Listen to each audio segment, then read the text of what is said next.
हर शहर की एक कहानी होती है। कुछ कहानियां दिन के उजाले में जीती हैं और कुछ सिर्फ रात के अंधेरे में सांस लेती हैं। शिवपुर, एक ऐसा शहर जहां लोग दरवाजे बंद करके सोते थे और सोचते थे कि वो सुरक्षित हैं, लेकिन उन्हें क्या पता था कि खतरा बाहर नहीं, उनके अपने घर के अंदर था। एक रात, एक चीख, एक लाश और एक सवाल, क्या कातिल सच में कोई अजनबी था या वो जो सबसे ज्यादा अपना था? आज की ये कहानी आपको बताएगी कि जब सच सामने आता है तो खून सिर्फ जमीन पर नहीं, रिश्तों पर भी गिरता है। ये कोई आम क्राइम स्टोरी नहीं है, ये है काला सच। वो रात जो सब बदल गई। शहर का नाम था शिवपुर।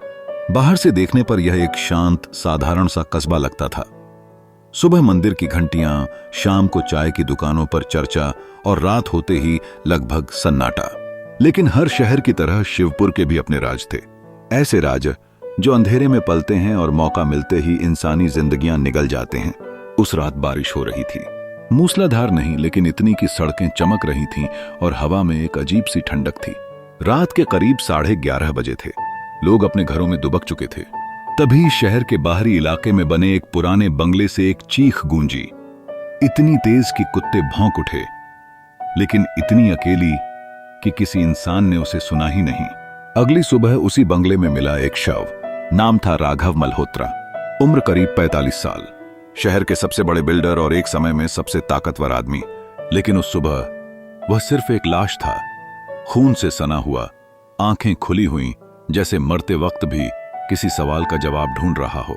इंस्पेक्टर अर्जुन सिंह दिल्ली पुलिस से ट्रांसफर होकर शिवपुर आए हुए सिर्फ 6 महीने हुए थे। ईमानदार, तेज दिमाग और ज्यादा बोलने से बचने वाला। उसने कई बड़े केस देखे थे, लेकिन शिवपुर जैसा शांत शहर उसके लिए नया था। जब अर्जुन मौके पर पहुंचा तो सबसे पहले उसकी नजर कमरे पर गई। बंगला अंदर से बंद था। दरवाजे पर कोई जबरन घुसने के निशान नहीं, खिड़कियां भी अंदर से बंद। लगता है कातिल घर के अंदर का ही कोई था, सब इंस्पेक्टर वर्मा ने कहा। अर्जुन ने कुछ नहीं कहा। वह लाश के पास झुका। राघव की छाती पर चाकू का एक गहरा घाव था, एक ही वार, लेकिन बिल्कुल सटीक। यह किसी नौसिखिए का काम नहीं था। कमरे में एक चीज अजीब थी, टेबल पर रखी एक पुरानी डायरी। उसके पन्ने बिखरे हुए थे, जैसे किसी ने जल्दबाजी में उन्हें पलटा हो। अर्जुन ने डायरी उठाई। आखिरी पन्ने पर सिर्फ एक लाइन लिखी थी, अगर मैं मर जाऊं तो मेरा कातिल मेरे सबसे करीब है। अर्जुन की आंखें सख्त हो गईं। नेहा मल्होत्रा, शांत, सुलझी हुई, लेकिन आंखों में गहरा डर। उसने बताया कि उस रात वह सिरदर्द की दवा खाकर जल्दी सो गई थी। उसे कुछ सुनाई नहीं दिया। आदित्य, कॉलेज में पढ़ने वाला, गुस्सैल स्वभाव, पिता से अक्सर झगड़े होते थे। प्रॉपर्टी और पैसों को लेकर मतभेद थे। कविता, अविवाहित, राघव के बिजनेस में हाथ बंटाती थी। लेकिन शहर में चर्चा थी कि दोनों के रिश्ते सिर्फ भाई बहन जैसे नहीं थे। तीनों के पास एलिबी थी, लेकिन कोई भी पूरी तरह मजबूत नहीं। अर्जुन जानता था, सच अक्सर परिवार के भीतर छुपा होता है।